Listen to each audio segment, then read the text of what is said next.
Hello and welcome back to Story Stash. I'm your host Duncan, and these are some of my stories I've written. Today I'm reading from my book Ghost Whisperer, and this is chapter 23. So let's get started.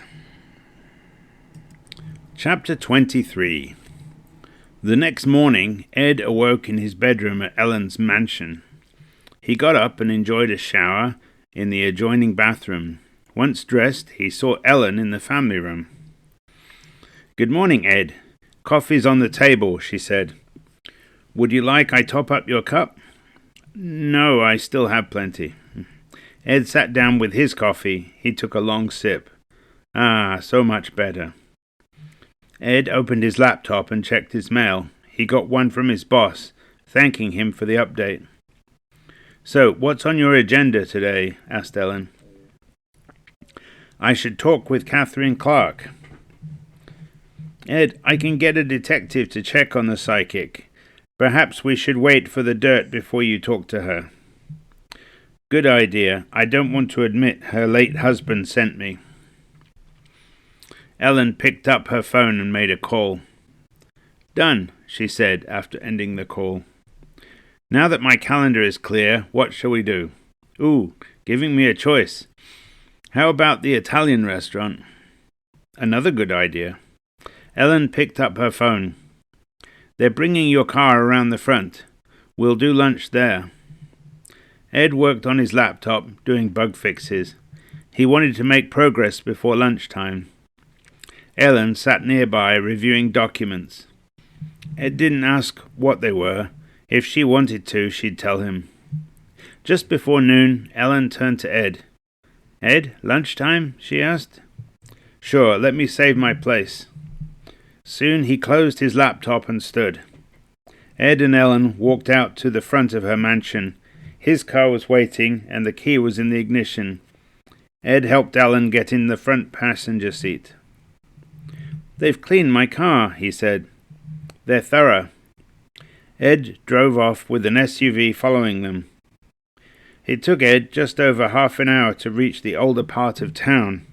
They parked on the street nearby, with the SUV parked behind Ed's car. "We're going inside that restaurant," Ellen said to her detail. Ed and Ellen walked inside together. Ed saw multiple ghosts sitting at tables in the back. He knew which tables were unoccupied, so he didn't disturb any ghost. The server left them a menu and went to get their drink order. Ed nodded to several ghosts sitting nearby. "Are the ghosts present?" asked Ellen. "Yes, I'm sorry you can't see them." A few minutes later, Flora, the ghost, entered the room. She drifted over to Ed and Ellen's table. "Hello, Ed."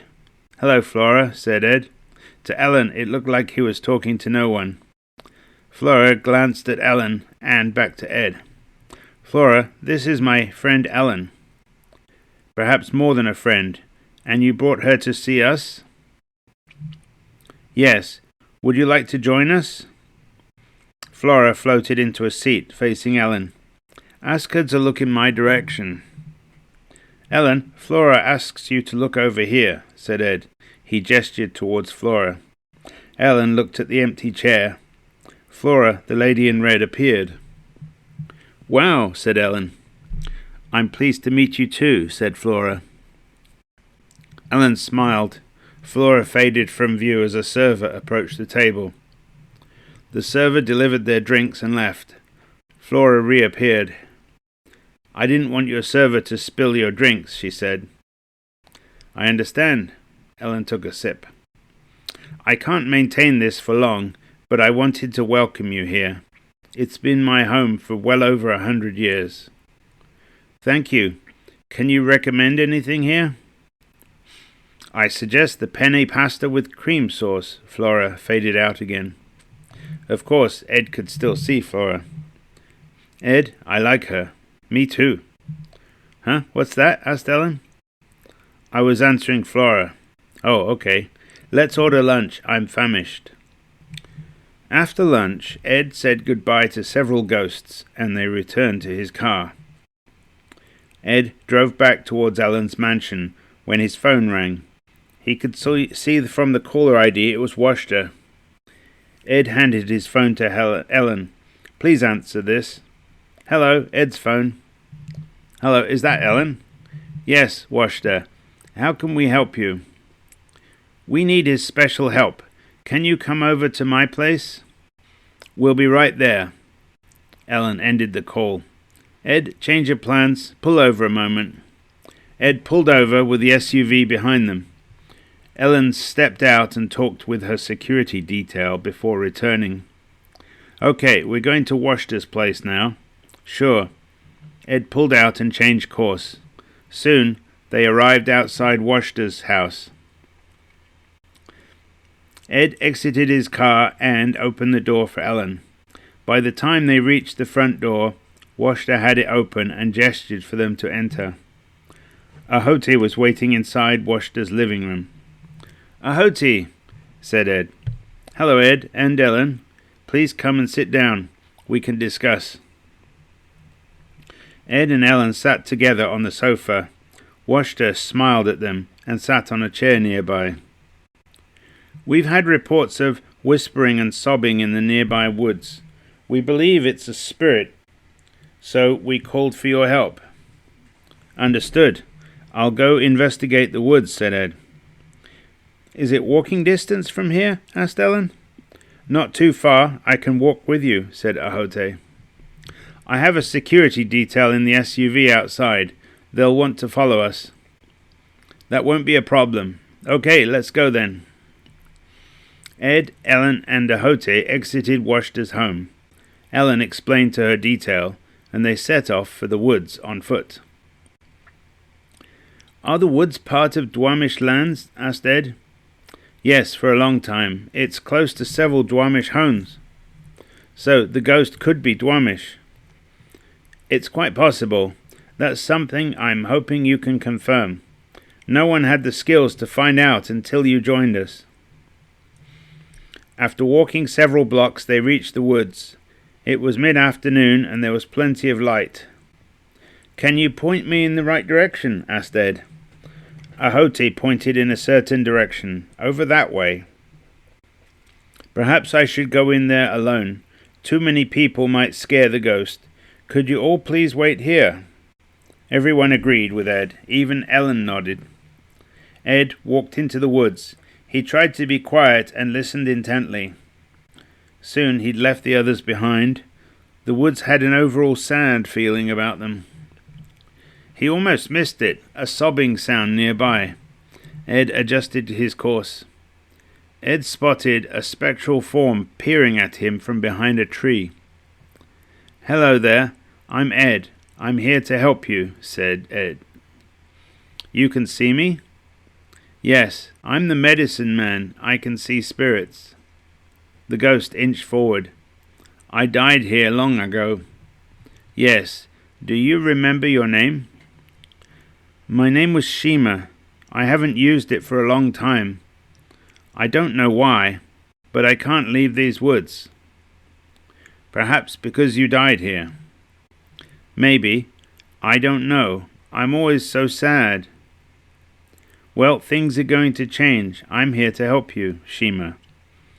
"I'm going to go talk with my friends, then I will return," said Ed. The ghost shrugged. Ed backtracked to where the others were waiting for him. "I found the ghost. Her name is Shima," he said. "That sounds like a Dwamish name. What else did you find out?" asked Ahote. "She died somewhere in the woods long ago. She can't leave the woods, she's always sad." It could be because her remains are here. We must find them and give her a proper funeral." "So I can go back and ask her where her remains are located." "Good. I'll get a shovel and something to carry the remains," said Ahote. Ahote walked away. "Ellen, would you like to join me?" asked Ed. "Sure, Ed." Ed returned with Ellen to the spot where he last saw Shima. "Shima, I'm back. This is my friend Ellen," he said. Shima floated out from behind a tree. "She's pretty. Is she a woman?" Ed avoided answering her question. Shima, we need to locate your remains. Do you remember where exactly you died? No, it was a long time ago. Ellen stood beside Ed. She couldn't see the ghost. Hey, Ed, remember how I found my body? Said Ellen. Right. Shima, try moving around. You might sense a tingling sensation as you move towards where you died. The ghost floated around. No, I sense nothing. Okay, when you said you can't leave the woods, what do you mean? When you try to leave, what do you notice? My movement is restricted. I can only move so far. The limits of your movement might give us a clue where to look for your remains. Can you help us map out the boundary? I'll do what I can. The ghost floated along until it stopped. Is this your limit in this direction? Asked Ed. Yes. Ellen, please pick up that fallen branch and hand it to me. Ellen did so, glad to contribute something. Ed lay it in front of the ghost. Now, try turning to the right and see how far you can go. The ghost turned and moved along until it stopped again. Ellen understood what Ed was doing. She handed Ed another sizable branch. Ed smiled at Ellen and placed the branch in front of the ghost. Please turn right a little and continue. The ghost moved on a little. After a few more stops and more branches, Ellen recognized the circle. This is amazing, said Ellen. I know. We have to locate the middle of this circle. Shima, thank you. You're welcome, Shima smiled at Ed. The circle wasn't too large. Ellen walked around the circle through the trees. I think the middle is about here, she pointed at the ground beneath her feet. I agree. Ahote should be back by now. They left the ghost and walked back to meet him. Ed and Ellen returned to meet Ahote at the edge of the woods. Ahote, we've a good estimate of where her remains are, said Ellen. Ahote held out his shovel and a cloth bag. Well, lead on. They returned to the circle marked by the branches. Shima, I've returned with my friend Ahote. We're going to dig for your remains, said Ed. The ghost peered at them from behind a tree. Ellen directed Ahote to the middle of the circle. I think this is the most likely spot. Ahote nodded and put down his cloth bag. He carefully brushed branches and debris out of the way before digging. Ed and Ellen stood and waited. Ed glanced at Shima, who looked timid as she stared at Ahote. After about half an hour of digging, Ahote was on his knees and using a stick to brush dirt away. I found some human bones. These are old. What do we do next? Asked Ellen. I must gather them all and put them in this bag. We'll take them back with us and arrange a Dwamish funeral. Ed watched him remove the bones and reverently place them in the cloth bag. He turned to the ghost. If your remains kept you here, I'm not sure what happens when we leave with them. I trust you, medicine man. A while later, Ahote finished collecting her remains. That's everything. He picked up the bag and handed it to Ed. He gave the shovel to Ellen. They walked back out of the woods. The ghost followed. Ed saw she had a new demeanor, cheerful, or at least hopeful. Ellen nodded to her security detail, who looked relieved. She was fine. One of her detail took the shovel from her. Ahote took out his phone and called someone. I asked them to prepare for a funeral. We must do it without delay. That makes sense, says Ed. By the time they reached Ed's car, Ellen and Ahote got into his car, together with the remains of Shima. Ed turned to Shima. Shima, please sit here. The ghost floated into the car. Ed got into the driver's seat. Ed, please take us to the longhouse, said Ahote. They drove off, followed by the SUV. As they drove along, Ahote asked Ed. "Is Shima with us?" "Yes, she's sitting beside you." "In the past, our medicine man would perform the funeral rites, but I know you're unfamiliar with our funerals, so it's enough that you're present." "Is it okay for me to attend?" asked Ellen. "You and Ed are like two wings of an eagle. We can't invite one without the other. You will also be present," said Ahote. "I'm honored that you're all present at my funeral. You've helped free me from those woods," said Shima. Ed smiled. Soon they pulled into the parking lot of the Duamish Longhouse. The SUV parked beside them. Ahote turned to Ellen. "You can invite your security detail inside to join us." Ellen nodded and spoke with her security detail. They all entered the Longhouse. It surprised Ed to see the Longhouse packed full of people. Ahote took the bag with the remains and turned to Ed. "Please find a seat for you and your entourage." They sat down. Ahote walked up to the front carrying the bag. He reverently placed the bag inside an ornate wooden box. "I thank everyone for attending at short notice.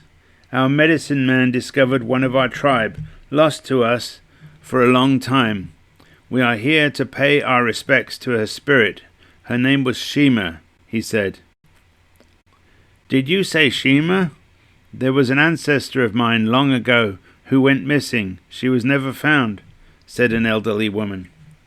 Ed could see the ghost standing near the box with her remains. She was smiling at the elderly woman. Ahote resumed speaking. "It is good that we remember Shima and that she is finally home with her tribe.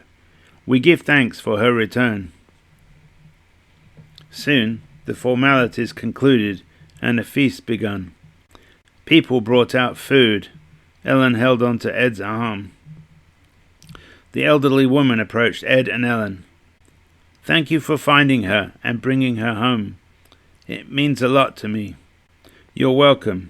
Ahote also helped," said Ed. Several others came to thank Ed and shake his hand. Ellen smiled at him. Both Ed and Ellen received hero-sized plates of food. They sat down and ate. Ellen's security detail also received plates of food. One of her security guards approached. "Excuse me, sir, did you just find the remains of this deceased woman?" "Yes, he did. Ed is an honorary member of this tribe. He's their medicine man. All these people are our friends," replied Ellen. Ed had food in his mouth, so he just nodded. The security guard stepped away to rejoin the other guards. Shima floated over towards Ed. "Thank you for bringing me home. I know everything's good now." "You trusted me and I didn't let you down." Ellen looked at him before she realized he was replying to the ghost. A while later, the feasting and the wake died down. Ed and Ellen said their goodbyes, gathered their security detail, and left for home. Back at Ellen's mansion, Ed pulled up in front. He helped Ellen exit the car. One of the security detail took his car keys from him. Ed and Ellen walked hand in hand inside. "Would you like some hot chocolate?" asked Ellen. "Sure, that would be nice." Once they reached the family room, Ellen picked up a phone and ordered the beverage. Then they both pulled out their laptops and checked their messages. "Hey Ed, I got a message from the detective regarding the fake psychic," said Ellen. Ed leaned over and looked at her screen. Guy Selig had a history of cheating many people out of their money. None of their victims had ever gotten their money back. Every so often he'd close shop and move to another town. "We must stop this psychic, not just for the widow either." "Agreed. How do we do that?" "It's getting late. Let me sleep on this. Perhaps tomorrow the answer will come to us." "Okay." A maid arrived. She placed a tray on the table in front of them and left. Ellen poured 2 mugs of hot chocolate. She also offered Ed a cookie. "Thank you, dear." They snuggled together on the sofa, drinking their hot chocolate. Ed played with ideas in his mind about how to handle the troublesome fake psychic. Well, that's the end of chapter 23. And next episode we have chapter 24. And Ed helps find a missing 2-year-old girl with the help of a crow, an eagle, and a bear. Stay tuned and see you then.